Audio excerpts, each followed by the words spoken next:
এইটা দেখুন মাননীয় ফিরহাদ হাকিমের সই। দেখুন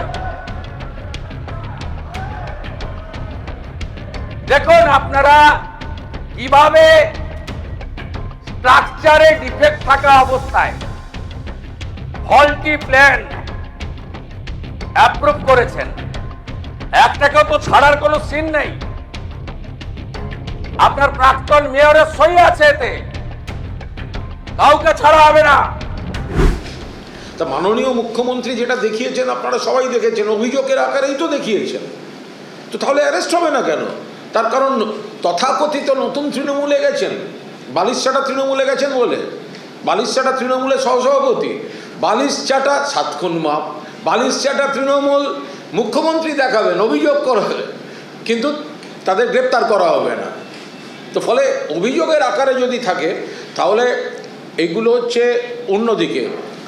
কিন্তু মুখ্যমন্ত্রী যখন বিধানসভায় গুরুত্বের সঙ্গে স্টেটমেন্ট দিচ্ছেন, আমরা তাঁর স্টেটমেন্টটাকেই মান্যতা দিয়ে আমাদের বিবেচনা রাখব।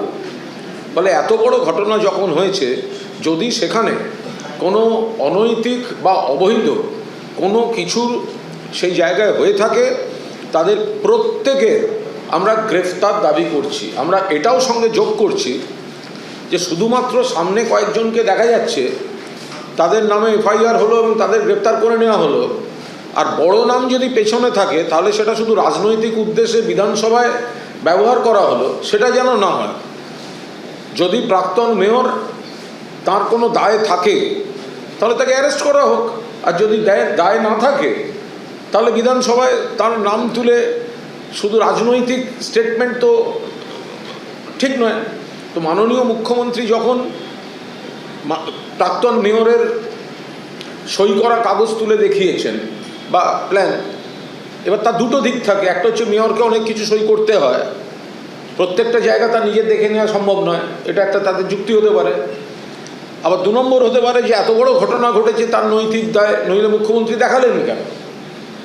তো মুখ্যমন্ত্রী যখন দেখিয়েছেন, তো তখন সামনে যে কজন থাকবে নিচু স্তরে তারা শুধু গ্রেপ্তার হবে, আর কেউ কেউ নতুন তৃণমূলের সহসভাপতি হয়েছেন বলে গ্রেপ্তার হবেন না, প্রোটেকশন দেবেন মুখ্যমন্ত্রী, দুটো যেন না হয়। আপনার কালীকে তুললে সব বেরিয়ে যাবে।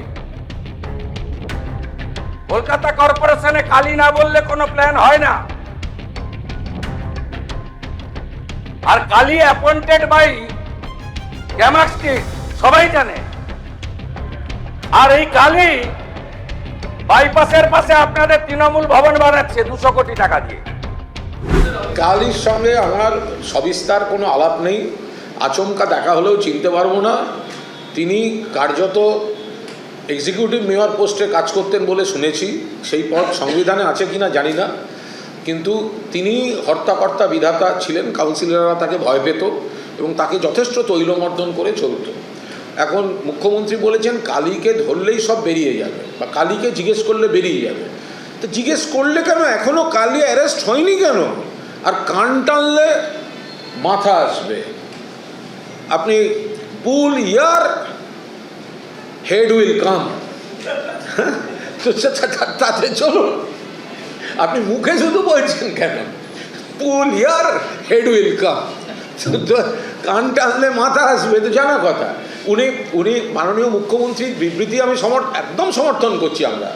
তার কারণ উনি একটা গুরুতর ঘটনায় তদন্ত এবং একটা নেক্সাসের কথা বলেছেন, কিন্তু তার জন্য নিচের দিকের কয়েকজন অ্যারেস্ট হবে, আর চিরকাল সেই বড়রা শুধু রাজনীতিতে আমি একটু চমকে দিলাম, তাহলে তুমি তৃণমূলে থাকো, ওই বালিশচাটা বোকা ছেলে, খারাপ ছেলে তৃণমূলে থাকো, সেগুলো যেন মানে সেই করে শুধু চাপের রাজনীতির জন্য যেন নথি ব্যবহার করা না হয়। অ্যারেস্ট করলে যদি দোষ করে থাকে অ্যারেস্ট করুন, কালী শুদ্ধ অ্যারেস্ট করুন, কালীর মালিক সহ অ্যারেস্ট করুন, কিন্তু রাজনীতির জন্য তাদের বদনাম করে ব্যবহার করবেন না। আমাদের ভিডিও ভালো লাগলে লাইক এবং শেয়ার করুন, কমেন্ট সেকশনে গিয়ে জানান আপনাদের মতামত।